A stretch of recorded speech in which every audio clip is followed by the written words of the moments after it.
in your accounts paper small questions regarding one word answer या ये accounting standard किस चीज का है, नंबर याद रखने पड़ते हैं, तो वो सब मैं आपको बता रही हूँ। चलो, accounting standard 1 AS1। Accounting standard 1 किसका होता है कि आप जो भी अकाउंटिंग पॉलिसीज यूज कर रहे हो वो पॉलिसीज आप डिस्क्लोज करो। तो कौन सा स्टैंडर्ड किसका होता है, बस इतना याद रखो। AS1 disclosure of accounting policies.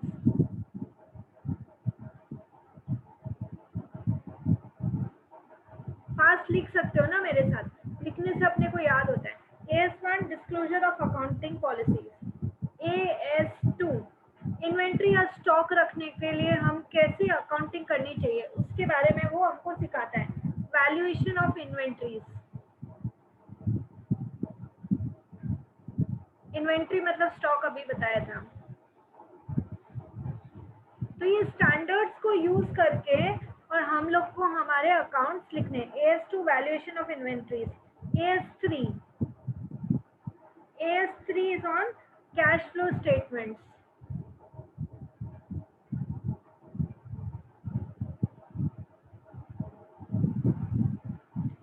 Cash flow में दो ही तरह होता है, बिजनेस में पैसा आएगा तो इनफ्लो, बिजनेस से बाहर जाएगा तो आउटफ्लो, तो उसकी अकाउंटिंग के बारे में AS3 बताता है।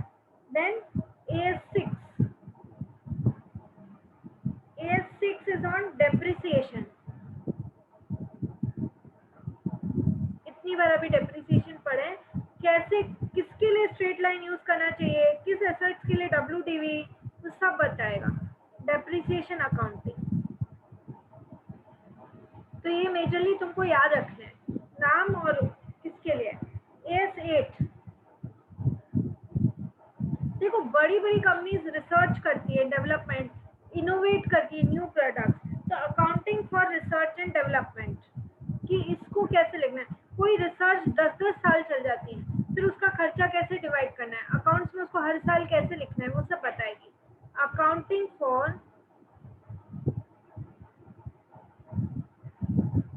Research and development.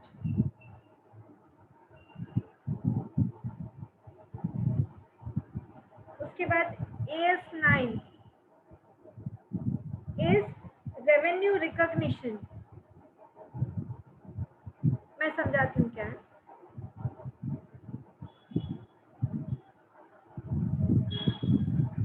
Revenue recognition, मान लो 28 माले की बिल्डिंग बन रही है, अभी तक तुमने 5 माला ही बनाया है और 5 माले के कुछ फ्लोर बेच दिए, 28 माले तक जाना है ना, तो कौन सा रेवेन्यू कब रिकॉग्नाइज करें, कब तक उसको अपनी इनकम माने और कब तक नहीं माने, ये बेसिकली कैसे उसकी अकाउंटिंग करें, ये अकाउंटिंग स्टैंडर्ड 9 बताता है रेवेन्यू रिकॉग्निशन।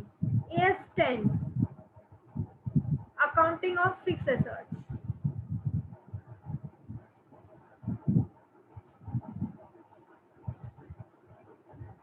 फिक्स्ड एसेट्स मतलब नॉन करेंट एसेट्स जिनकी वैल्यू 1 साल, मतलब जनरली आप you are not buying it for reselling, you are buying it for using it for a long term in your business, like land and building, plant and machinery, furniture and fixture, computer and printer, motor vehicle, they are fixed assets. तो उनके accounts कैसे, उनको कैसे maintain करना है अपने accounts में, ये बताता है accounting standard 10। Accounting standard 12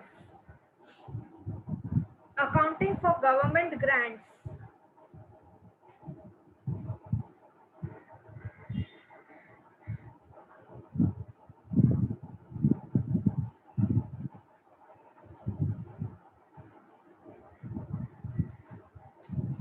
government से ग्रांट मिली, उसकी अकाउंटिंग कैसे की जाएगी, किस साल में कितना क्या, कैसे हो सकता है लंबी चौड़ी ग्रांट मिली हो, तो उसकी अकाउंट्स कैसे लिखना। AS12 accounting for government grant.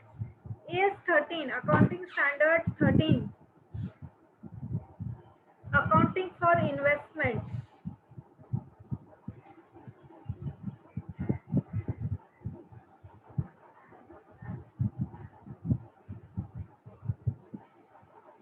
कई जगह आदमी इन्वेस्ट कर सकता है, शेयर्स में, बॉन्ड्स में, लैंड में, गोल्ड में जो भी हो अकाउंटिंग है इन्वेस्टमेंट्स की, बिजनेस में कई जगह दूसरे के बिजनेस में भी इन्वेस्ट किया जा सकता है पैसा, तो उसकी अकाउंटिंग कैसे की जाएगी? Accounting standard 22, accounting for taxes and income.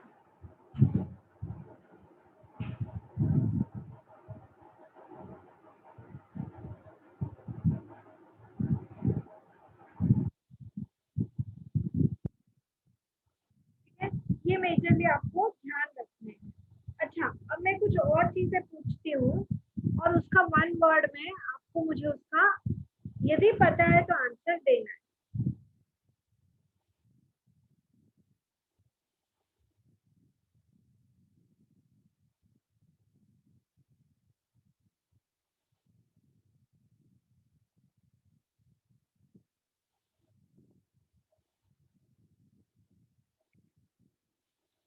What do you mean by recording of business transactions? Business transaction को रिकॉर्ड करते हैं उसको क्या बोलते हैं? चलो हम लोग फास्ट फास्ट करते हैं। Recording of business transaction is known as book keeping.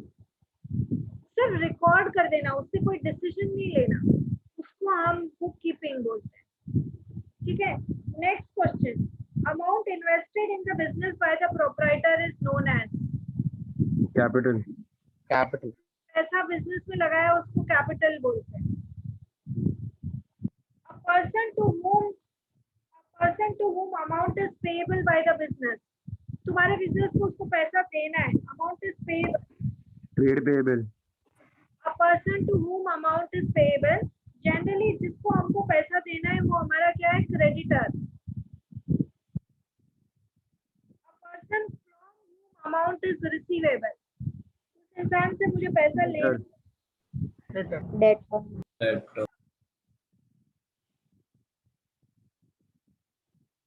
Exchange between two persons is called as dash, दो लोगों के बीच में एक्सचेंज, उसको क्या बोलते हैं? ट्रेड। अकाउंट्स में दो लोगों के बीच में कुछ हो रहा है एक्सचेंज, तो वो अकाउंट्स में क्या बोलेंगे कि ये ट्रांजैक्शन हुआ है। दूसरे सब्जेक्ट में पहुंच गए थे 1 मिनट के लिए। Excess of expenditure over income is known as, expense ज्यादा हुआ, इनकम कम हुई, उसको क्या बोलेंगे? लॉस। और excess deficit. income, excess of income over expenditure is known as profit. a person who has sufficient assets to meet his obligations, मतलब उसके जो भी पैसे के obligations है ना वो पूरे कर सकता है, उससे उसके पास assets है, तो वो उसको बोलते हैं solvent आदमी, मतलब he can pay off his debt, लेकिन a person who is unable to pay his debt is known as insolvent. मतलब हिंदी में बोलते हैं ना, अरे दिवालिया हो गया, ये तो पैसा ही नहीं दे सकता, ये तो रोड पे आ गया, ऐसे आदमी को इंसॉल्वेंट कहते हैं। Book keeping is providing all required financial information to the businessman. क्यों बुक कीपिंग हम करते हैं? देखो, बुक कीपिंग में हम सब रिकॉर्ड कर रहे हैं, लेकिन जब हम अकाउंटिंग करते हैं तो अकाउंटिंग से हम फाइनेंशियल डिसीजन ले सकते हैं, ये बात याद रखना। Any property of any description owned by the proprietor of the business is known as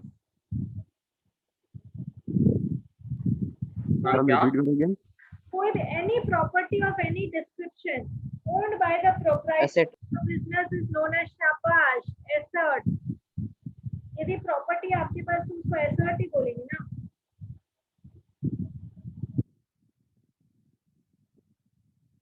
Business transaction in which cash is not paid immediately, credit transaction.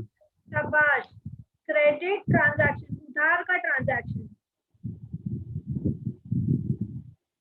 In which cash is not paid immediately, it is known as credit transaction।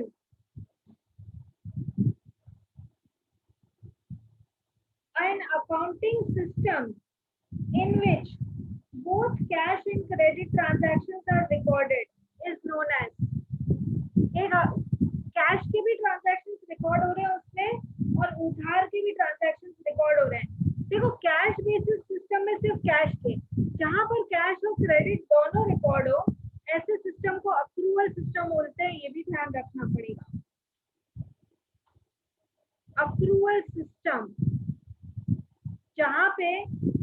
Basis और credit basis दोनों तरह के transactions record होते हैं।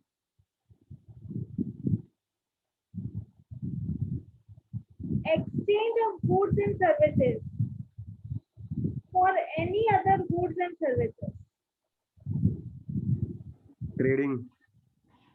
एक goods and services दिया और बदले में दूसरा गुड्स एंड सर्विसेज ले लिया। Barter.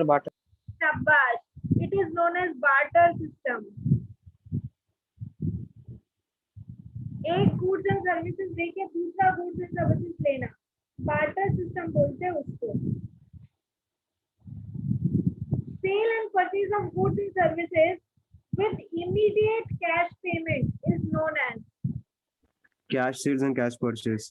हाँ, तो कैश सेल और कैश परचेज को भी हम क्या बोलेंगे? Cash transaction. ठीक है। कमोडिटी विच इज परचेज्ड और produced for sale,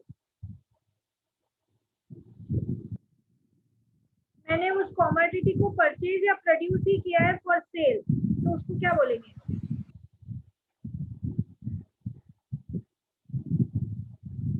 commodity which is purchase or produce for cell.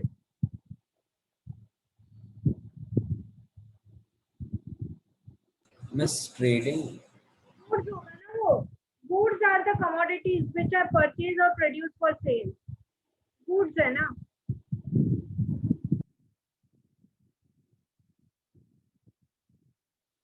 अच्छा, कई बार क्या होता है कि मैं मान लो मैं आई सेल प्लाईवुड, जब मैं प्लाईवुड बेच रही हूँ, बाकी सारे लोग 20% कमाते हैं, मेरा बिजनेस 30% कमा रहा है।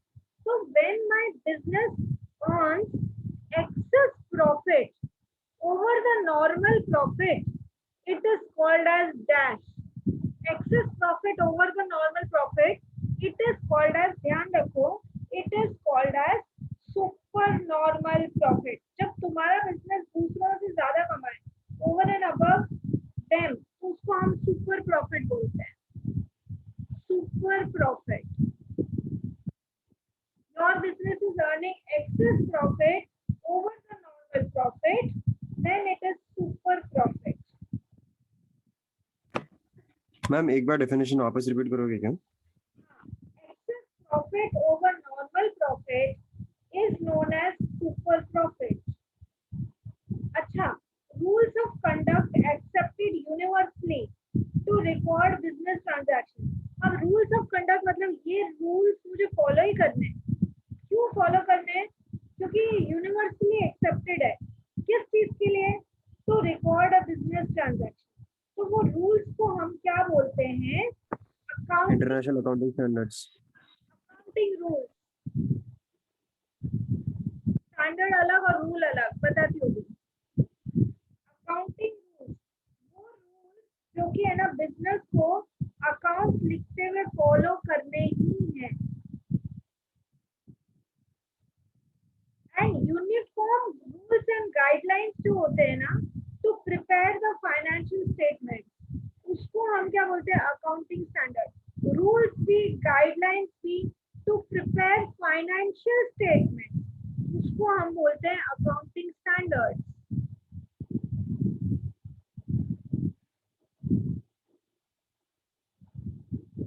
तो स्टैंडर्ड्स में रूल्स भी आ जाते हैं, गाइडलाइंस भी आ जाती है, क्या करने के लिए? To prepare financial statement. अच्छा, एक और बात आपको ध्यान रखनी पड़ेगी, who makes accounting standards in India? कौन बनाता है इंडिया में अकाउंटिंग स्टैंडर्ड्स? तो इसका आंसर है ICAI। ICAI का फुल फॉर्म होता है institute of chartered accountants of India. आज जैसे मैं सीए हूँ, मैं एक चार्टर्ड अकाउंटेंट हूँ, तो मुझे कहाँ की मेंबरशिप चाहिए, कहाँ के एग्जाम्स पास करने पड़ेंगे? जो exam institute of chartered accountants of India conduct करी है वो पास करने पड़ेंगे। तो अकाउंटिंग स्टैंडर्ड्स कौन बनाता है? Institute of chartered accountants of India in India. ठीक है।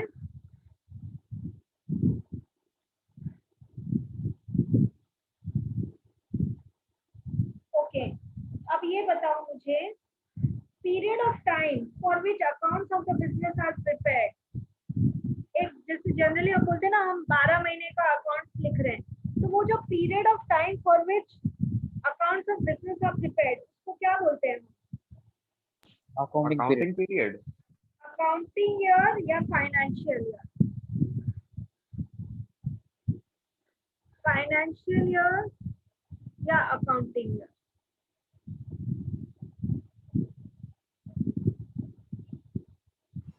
Period for which financial accounts are prepared. अच्छा, amount received after selling of goods and services. मैंने goods and services बेच दी, अब मुझे पैसा मिला, उसको क्या बोलेंगे? Cash. कैश मिला? कैश सही वर्ड है या सेल्स करने से जो मुझे मिलता है, मतलब सेल के कारण जो पैसा आ रहा है सेल्स के कारण, उसको बोलेंगे रेवेन्यू। मेरा क्वेश्चन था amount received after selling of goods and services, तो उसका आंसर है revenue. Excess of revenue over cost, ये मैं पहले करा चुकी हूँ, उसका आंसर था प्रॉफिट। यदि तुम्हारा सेल्स ज्यादा है और तुम्हारे खर्चे कम है तो तुमको प्रॉफिट होगा।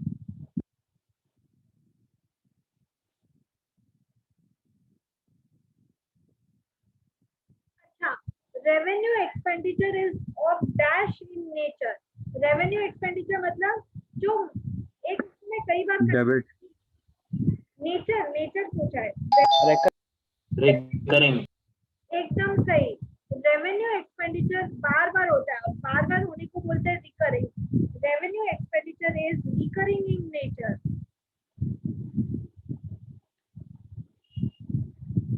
रेवेन्यू एक्सपेंडिचर रिकरिंग होता है नेचर में।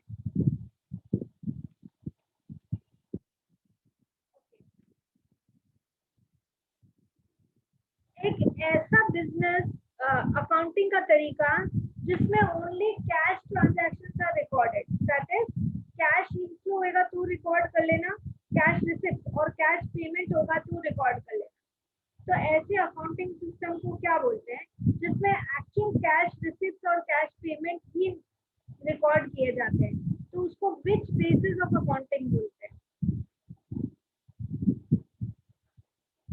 Cash basis of accounting. Question में तो नाम आंसर छुपा है, कैश बेसिस ऑफ अकाउंटिंग। जरा मुझे बताना, जिसमें कैश और क्रेडिट दोनों रिकॉर्ड कर लेते हैं उसको क्या बोलते हैं? accrual system, accrual system. जरा बताना, brief explanation to an entry is known as dash. narration, Narration. Page number in accounts is known as dash. Page number. ledger, folio, Folio. Folio. folio, page number का नाम folio. मतलब मुझे पता होना चाहिए ना, मुझे कोई एंट्री देखनी है तो ये कौन से फोलियो पे है, मतलब पेज नंबर, कौन से पेज नंबर पे है।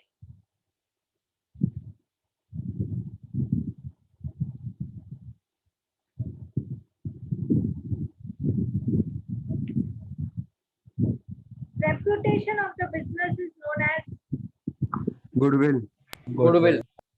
okay, सही। Reputation of the business is known as goodwill. अच्छा, एडवर्टाइजमेंट एक्सपेंडिचर कैपिटल होता है कि रेवेन्यू, बता सकते हो? repeat करोगे एक बार? रेवेन्यू होगा ना, क्योंकि रिकरिंग एक्सपेंडिचर है, बार बार होता है। हम लोग टीवी पे बार बार ऐड नहीं देखते हैं क्या? बट अब मेरा क्वेश्चन है और ये इम्पोर्टेंट है, heavy advertisement expenditure for launching a new product. नया प्रोडक्ट लॉन्च किया, उसके लिए हेवी एडवर्टाइजमेंट एक्सपेंस किया, जिसका बेनिफिट आपको 1 साल से ज्यादा मिलेगा, तो वो किस तरह का खर्चा माना जाएगा? Capital expenditure, revenue capital expenditure, या deferred revenue expenditure? deferred revenue expenditure, answer deferred revenue expenditure. में क्वेश्चन एक बार वापस रिपीट करें और फिर वापस एक्सप्लेन करें। एक्सपेंडिचर इनकर्ड ऑन परचेज, नहीं I am sorry, expenditure heavy advertising expenditure for launching a new product is known as deferred revenue expenditure. मैं इसका मीनिंग एक्सप्लेन करती हूँ, एक बार नाम लिख लो।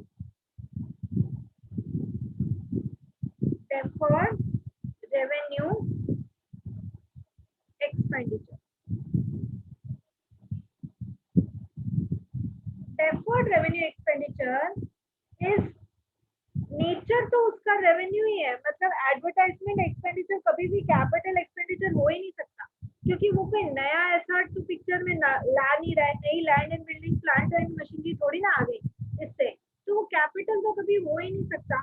बट हैवी एडवर्टाइजमेंट एक्सपेंस किया नया प्रोडक्ट लॉन्च करने के लिए, जिसका फायदा तुमको 1 साल नहीं और 1 से ज्यादा साल मिलेगा, हो सकता है 3 साल 5 साल मिले। तो मान लो 5 करोड़ रुपए तुमने एडवर्टाइजिंग कैंपेन में खर्चा किया और 5 साल तक फायदा मिलने वाला है, तो 5 साल तक 1-1 करोड़, 5 करोड़ टोटल किया था, 1-1 करोड़ उठा के P&L डेबिट में डालते जाओगे और बचे हुए को एसेट बोलोगे कि भाई अब अगले साल ये यूज होगा, अब अगले साल।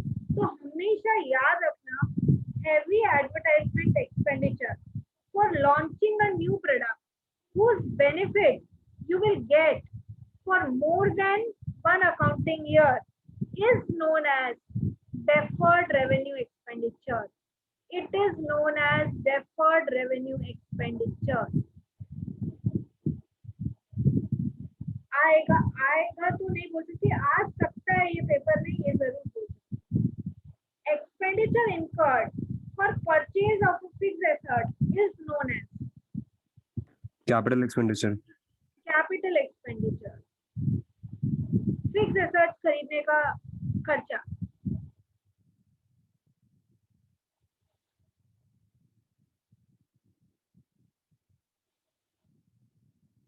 अब ये एक इम्पोर्टेंट है, जो टोटल करते हैं ना हम लोग, जर्नल 10 एंट्री लिखी जर्नल की, उसके बाद उसकी टोटल किया, तो टोटलिंग ऑफ जर्नल और लेजर इज कॉल्ड एज, जो टोटलिंग करते हैं उसको क्या बोलेंगे?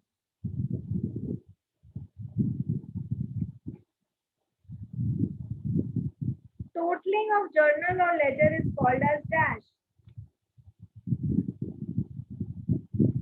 Casting. Totaling is called as casting. ये बात याद रखना है, ये भी पूछते हैं वो लोग इसके अंदर।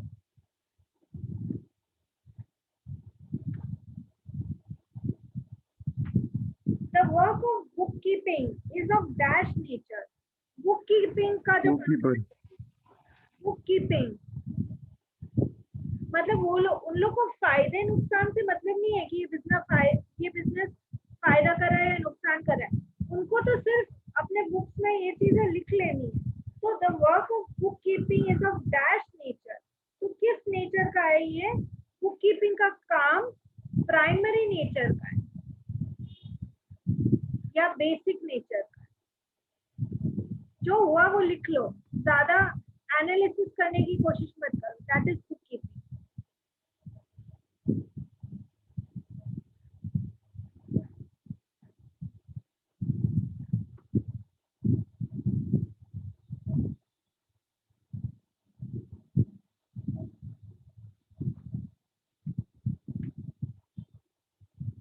जो हम फाइनेंशियल स्टेटमेंट्स बनाते हैं, they are a part of dash. Financial statements, final accounts, and they are a part of book keeping है, प्लानिंग है, अकाउंटिंग है। Financial statements are a part of accounting.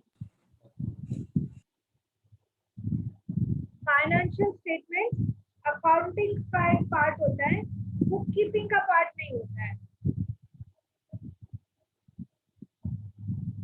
A person, just oral में पूछ रही हूँ, a person who is unable to pay his debt is called as insolvent, पैसे मतलब पैसे चुका नहीं पा रहे।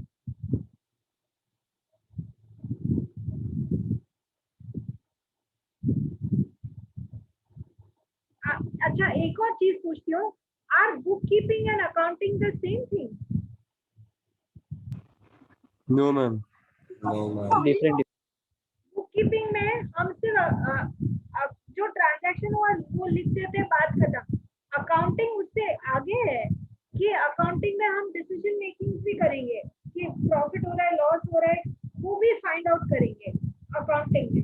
और अकाउंट देख के कोई भी इन्वेस्टर डिसीजन लेता है कि उसको एक बिजनेस में इन्वेस्ट करना है कि नहीं करना है। ओके, अच्छा, अब है ना वो लोग कुछ कॉन्सेप्ट के बारे में भी पूछ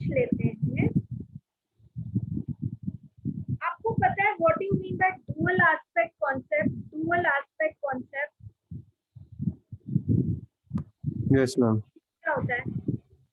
Every transaction is recorded twice, once on the debit side and once on the credit side. Okay, so every transaction has two aspects. One is debit and one is credit.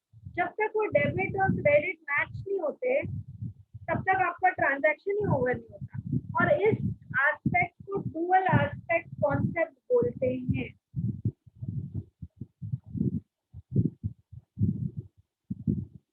What do you mean by business entity concept? पता है क्या होता है business entity concept? And this means that the business is treated as being completely separate from the owner. ठीक है, जो business है और बिजनेस ओनर, दैट इज तुम्हारा घर अलग है और तुम्हारा बिजनेस अलग है। बिजनेस एंटिटी कॉन्सेप्ट में क्या होता है?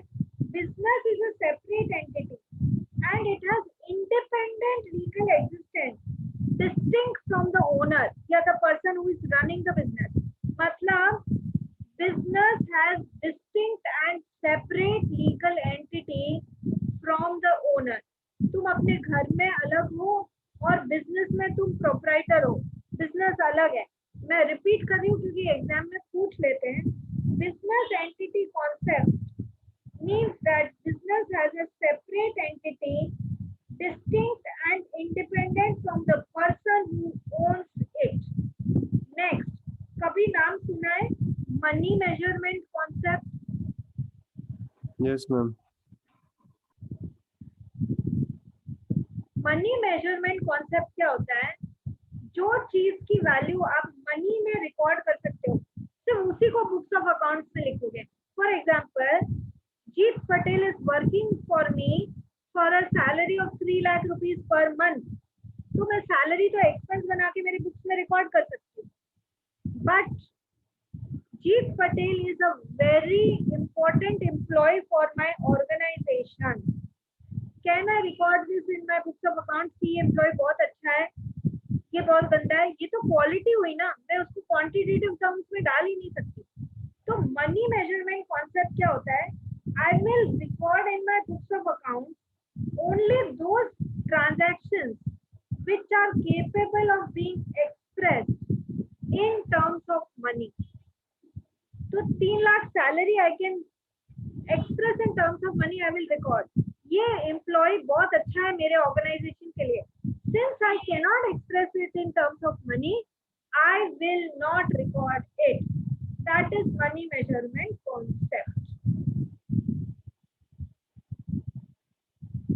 कंसिस्टेंसी कॉन्सेप्ट सुना है तो क्या होता है?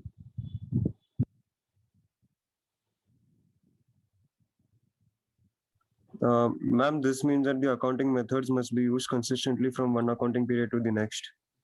इसका मतलब देखो, कई बार अकाउंट्स लिखने के एक से ज्यादा तरीके हो सकते हैं, जैसे कैश बेसिस, अक्रूवल बेसिस। जैसे डेप्रिसिएशन में स्ट्रेट लाइन मेथड से भी लगा सकती हूँ, रिटर्न डाउन वैल्यू मेथड से भी लगा सकती हूँ, लेकिन एक मेथड या एक अकाउंटिंग पॉलिसी यदि मैंने किसी साल अडॉप्ट की है तो हर साल फिर मुझे वो ही चलानी चाहिए until and unless कोई लॉ, कोई प्रोविजन, कोई टैक्स के कारण, मतलब मैं बोलती हूँ कोई गवर्नमेंट ने ऐसा रूल किया कि मुझे मेरी पॉलिसी चेंज करनी पड़ेगी, तो बात अलग है। नहीं तो what ever policy I am following, whatever method I am following, I should follow that method consistently year after year. That is known as consistency concept.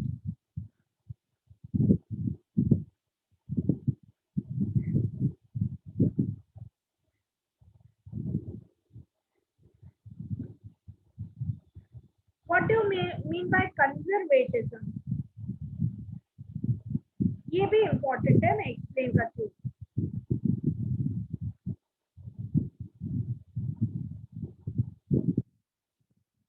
Conservatism, इसको कंजर्वेटिज्म को प्रिंसिपल ऑफ प्रूडेंस भी बोलते हैं। Principle of prudence या policy of playing a safe game क्या होता है? जब ये क्या, when you are planning your policies, your strategies, when you are making your budget, तो कंजर्वेटिज्म प्रिंसिपल क्या बोलता है? पॉसिबल लॉसेस, ये मुझे नुकसान हो सकते हैं, ये सारे नुकसान का मुझे प्रोविजन करके रखना है।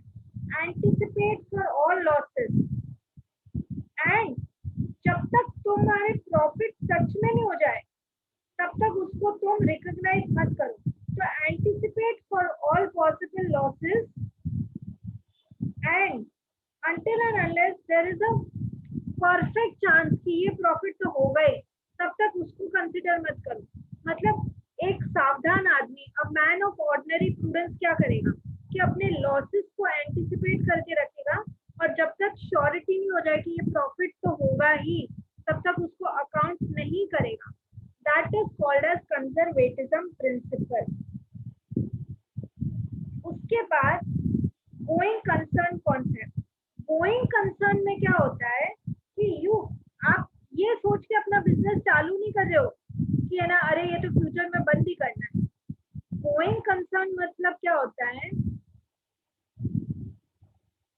The business is assumed to be carried on indefinitely for a long period of time in future, and there is no intention to close or shut down the business in near future. उसको going concern concept बोलते हैं। फिर एक last approval concept. तो approval concept क्या होता है,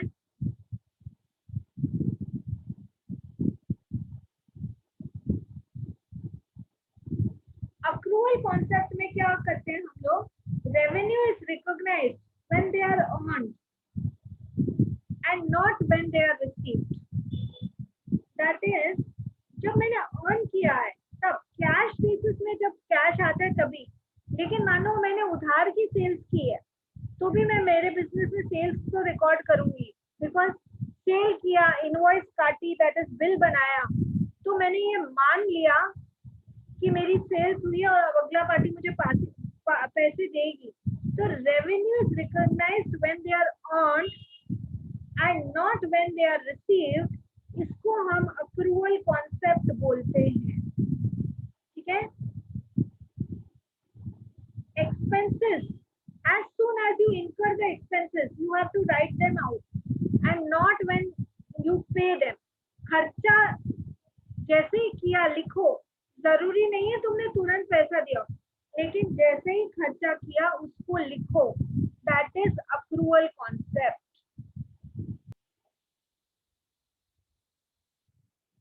Yes, ma'am. Okay, तो ये सारी चीजें जो भी है ये वन वर्ड के लिए इम्पोर्टेंट होते हैं, तो वो ध्यान रखना। अब जैसे मैचिंग कॉन्सेप्ट है, every expense should be match against income of that period only so that exact and accurate profit आए। एक और क्लास में हम ये सारे कॉन्सेप्ट अलग से भी डिस्कस करेंगे, बट एटलीस्ट तुमको बेसिक मीनिंग एंड नेम्स तो याद होने ही चाहिए, बिकॉज ये ऑब्जेक्टिव टाइप में आएगा ही आएगा।